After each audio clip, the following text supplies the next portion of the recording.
नमस्ते सर, मेरा एक क्वेश्चन है, लव जिहाद पे क्या कोई कानून है? देखिए, कानून तो होना ही चाहिए और उसका सेंट्रल कानून होना चाहिए, लेकिन अभी आपके राज्य में बनाया और कोर्ट ने शायद उसको स्टे दे दिया। अभी कोर्ट ने उसको 4, 5 और 6 की कलम को रोक दिया। हाँ, मतलब उसमें जो महत्वपूर्ण कलम है उन धाराओं पर कोर्ट ने रोक लगा दी। तो हमारे यहाँ पर क्या है, थोड़ा बताना उसके बारे में, कानून के बारे में। देखिए, जो लव जिहाद का कानून उत्तर प्रदेश, हिमाचल प्रदेश, वहाँ पे 4-5 राज्यों में है, मध्य प्रदेश, वैसे ही गुजरात में बना था। और गुजरात में जो लव जिहाद का कानून धर्मांतरण का बना था, उसमें एक क्लॉज था। वो क्लॉज ये था कि अगर विधर्मी लड़की को लेके जाता है और लड़की अपनी मर्जी से जाती है, तो वो जो स्पेशल मैरिज एक्ट में जो शादी होगी उसमें पेरेंट्स का सिग्नेचर बहुत जरूरी है, या फिर जो लड़की का ब्लड रिलेशन है, या फिर उसमें से कोई भी आपत्ति उठा सकता है, तो भी वो मैरिज नहीं गिनी जाएगी। यही जो लव जिहाद की 3, 4, 5 और 6 की कलम थी, इस पे हाई कोर्ट ने स्टे लगाया और जो हमारे गुजरात की गवर्नमेंट है वो अब सुप्रीम कोर्ट गई है। पर होता क्या है ना कि हम कानून के दावपेच तक हम क्यों वेट करें, जब हमें अपने ही संस्कार की जड़ इतनी मजबूत बनानी चाहिए कि बेटी बचाओ बेटी पढ़ाओ के साथ साथ बेटियों को सशक्त बनाओ। वो भी काम जब हम करेंगे तब ये लव जिहाद की जो बीमारी है वो जड़ से खत्म होगी। बिल्कुल, इसके बावजूद कानून होना चाहिए, क्योंकि कानून, हम कहते हैं ना संविधान का राज है, कानून का राज है, तो कानून तो होना ही चाहिए। हमारे यहाँ पर समस्या क्या है कि हिंदू के संबंध में कुछ होता है तो कोर्ट आ जाएगा, कोई एनजीओ आ जाएगी, कोई मीडिया वाला आ जाएगा, मतलब हमारे काम में रोड़े डालने के लिए पूरी फौज तैयार है।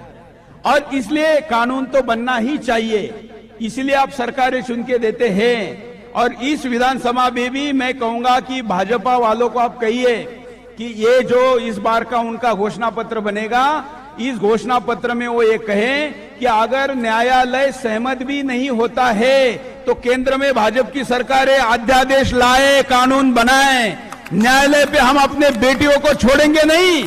पता नहीं न्यायालय 25 वर्ष लगा दे, 25 वर्ष में हमारी कितनी बेटियां चली जाएगी। तो केंद्र में भाजपा की सरकारें, भाजपा कानून लाए, और यहाँ तो राज्यसभा के सांसद भी बैठे हुए हैं। तो आज भगवान ने उनको यहाँ पहुंचाया है हमारी बात पहुंचाने के लिए। कुछ बोले इस पर? ये बोल रहे, बोलेंगे नहीं, करके दिखाएंगे। हाँ, अगला प्रश्न आगे। सूरज जी नमस्कार। किधर है? मेरा नाम बट्टू वाघेला है। हाँ। मैं वाल्मीकि समाज से आता हूं। अगर आप हिंदू समाज हमें दलित को अपना हिंदू समझते हैं तो मेरा एक प्रश्न है। हमारे वाल्मीकि समाज की एक लड़की को उठा ले गए, मुस्लिम समाज का लड़का, पुलिस ने एफआईआर कराई, विश्व हिंदू परिषद वाले के पास है। मैं विश्व हिंदू परिषद के उपाध्यक्ष हूं उत्तर प्रखंड में। पुलिस ने कुछ कार्यवाही नहीं की, विश्व हिंदू परिषद सब मैदान में आए, पुलिस कमिश्नर को आवेदन दिया, पुलिस को रिक्वेस्ट किया कि उसका कुछ आप तपास कीजिए। कोई तपास नहीं, उल्टा पुलिस ने उसके माँ बाप को डराया कि तुमने ही तुम्हारी बेटी को भगा दिया। हम सब संसद सभ्य, धारा सभ्य, सबको हमारा निवेदन है कि आप मत लेने के लिए आते हैं, सब हिंदू, मुस्लिम, सिख, ईसाई सब आपको मत देते हैं, तो हमारी दलित की बेटी चली जाती है कि आपकी कोई जिम्मेदारी नहीं होती? पुलिस ने जितने इस दलित पर अत्याचार होते हैं, किसी भी प्रशासन ने हमारी तरफ ध्यान नहीं दिया।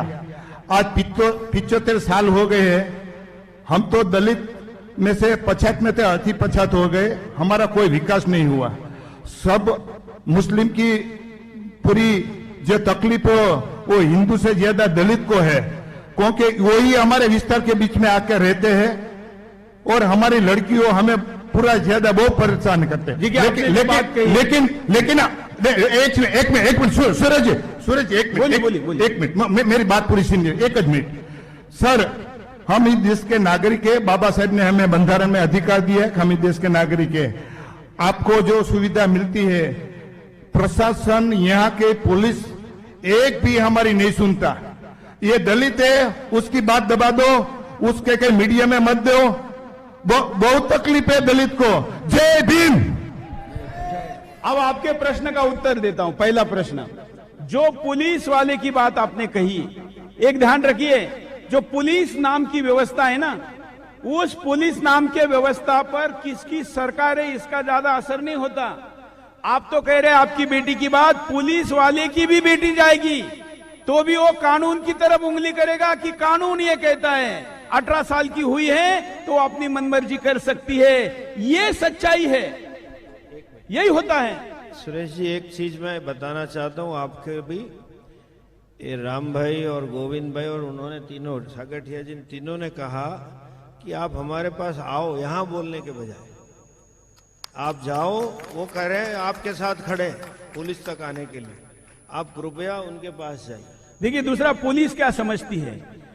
हाँ, આપણે ગુજરાતી જાણો છો ને બધા, અહીંયા સ્ટેજ ઉપરથી કે રજૂઆત કરવાથી સોલ્યુશન નથી થવું, નહીં ખાલી વાહ વાહ બટોળવાની વાત છે।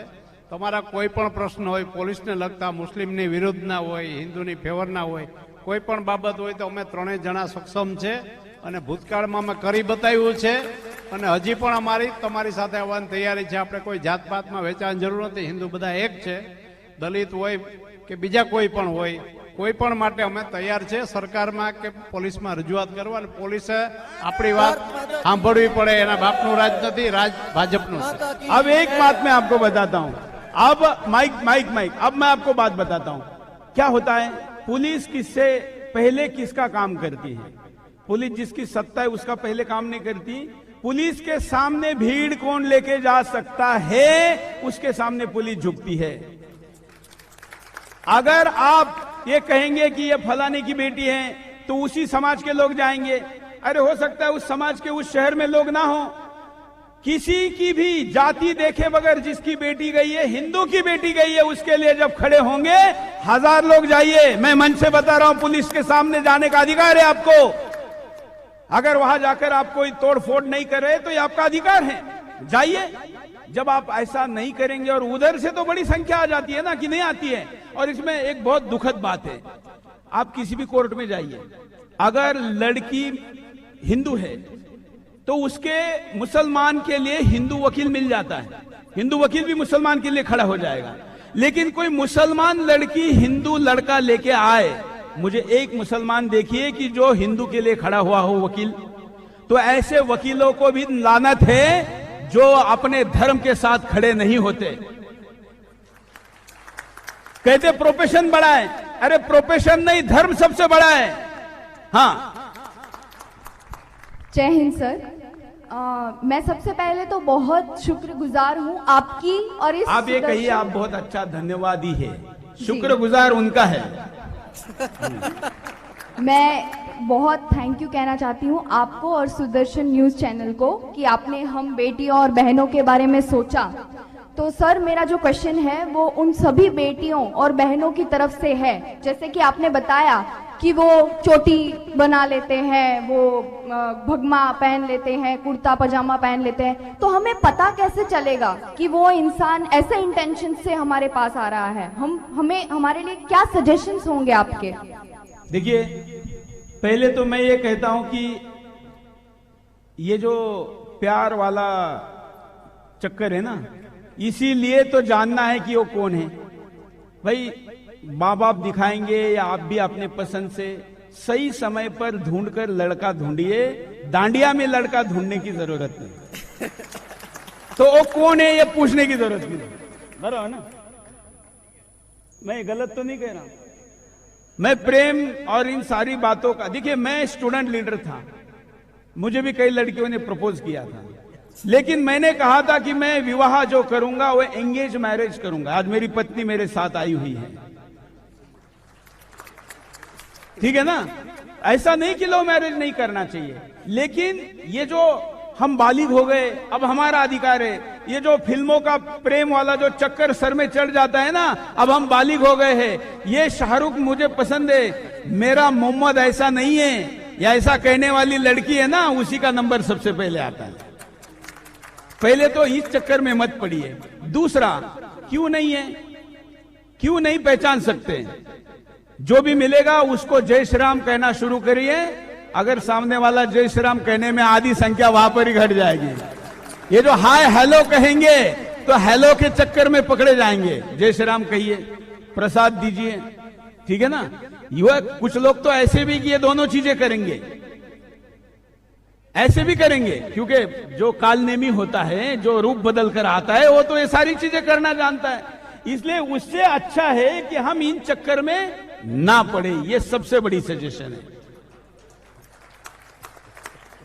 हाँ, इधर दीजिए दीजिए दीजिए, जरा माइक ज्यादा दीजिए।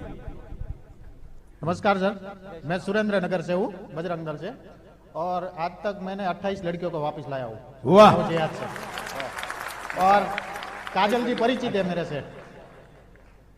और अभी 2 केस ऐसा पेंडिंग है जो 8 महीने से लड़की का लोकेशन भी मिला है अहमदाबाद का, मगर पुलिस वाले ला नहीं रहे। ये अहमदाबाद कहाँ है? एक मिनट, अहमदाबाद कहाँ है? मैं तो नहीं जानता। कर्णावती। हाँ, कर्णावती। हाँ, कर्णावती, मैटर कर्णावती का है। और ये सभागार आप कंटिन्यू करेंगे, लेकिन आप विधायक बैठे हुए हैं, भाजपा वालों से घोषणा पत्र में लिखवा लीजिए कि इस विधानसभा चुनाव में उसका नाम अहमदाबाद नहीं कर्णावती होगा। हाँ, कंटिन्यू करिए। तो साथ में सर ये भी बता दीजिए कि शहीद की जगह पे वीर गति शब्द होगा। हाँ, बोलिए बोलिए, कंटिन्यू करिए, बहुत अच्छा काम किया। दूसरा हमारा काम बेटी बचाओ और बहू लाओ। 28 तो लाए हैं हमारी वापिस, मगर 10 बहुएं भी लाए। देखिए, किसी भी बेटी को षड्यंत्र से नहीं लाना चाहिए। आप तो उनका उद्धार कर रहे हैं, क्योंकि उसको कोई 3-3 सौतनों की जिंदगी जीने नहीं पड़ेगी। सर वो अभी इतनी खुश और हम ऐसे मुस्लिम बहनों को वचन देते हैं कि तुम यहाँ पर आओगी तो 7 जन्मों का नाता है, 1 जन्म का कॉन्ट्रैक्ट नहीं है। और अभी जो बात और कोई ज्यादा बच्चे भी पैदा नहीं करने पड़ेंगे, बस 4 करें, और 3 सौतन भी नहीं रहेगी। तो इससे अच्छी सुरक्षित जिंदगी कहाँ हो सकती है? हाँ। और अभी जो बात हुआ ना 3 दिन पहले, एक ब्राह्मण की लड़की को वापस लाया। अभी जो हिंदू जागरण मंच ने वो ये जाति का नाम मत लीजिए, जाति का नाम लेने की जरूरत नहीं। हिंदू की बेटी को लाया, हिंदू को बेटी को लाया ना 3 दिन पहले, जो हिंदू जागरण मंच वाले भाई, हम 2 ही गए थे उसको लेने के लिए, और उसका कैंसिल करवाया रजिस्ट्रेशन। और दूसरा अभी एक केस हाल ही में 2 दिन पहले एक सॉल्व किया है, और कैसे सॉल्व करते हैं मैं, इसका वीडियो है मेरे पास। वाह, मिलना मेरे को, मैं आपको बताऊंगा। बिल्कुल बिल्कुल बिल्कुल कैसे सॉल्व करते हैं, उसका 2 वीडियो है मेरे पास। धन्यवाद धन्यवाद। चलिए आगे। एक लास्ट क्वेश्चन, एक हमारे वहाँ सुरेंद्र नगर से 45 किलोमीटर दूर है एक गांव है, जहाँ एक भी विधर्मी का घर नहीं है। वहाँ 3 एकड़ में एक दरगाह बन गया है। तो गांव जो है, हाँ। वो गांव वाले कहे ना कि यहाँ पर एक भी नहीं है। 2 टुकड़ों में बटे हुए हैं। हाँ। आधा हिंदू समाज वो दरगाह के साथ है, आधा उसके विरोध में है। तो जो आधा हिंदू है ना, ये जो सेकुलर हिंदू है ना, यही सबसे बड़ा दुश्मन है। हमें सेक्युलर की चिंता नहीं है सर जी, हमें कोई सपोर्ट कर सकता है तो अभी जाके हम गिरा सकते हैं, इतनी ताकत है हमें। ऐसा है, ये चीजें कैमरे पे बोलनी नहीं चाहिए, ठीक है ना। तो चलो वीडियो बना के ये करेगा तो चलेगा, लेकिन बोलना नहीं चाहिए। हाँ, गैर कानूनी चीज तोड़ने में क्या हर्ज है? बुलडोजर लगा सकते हैं। हाँ।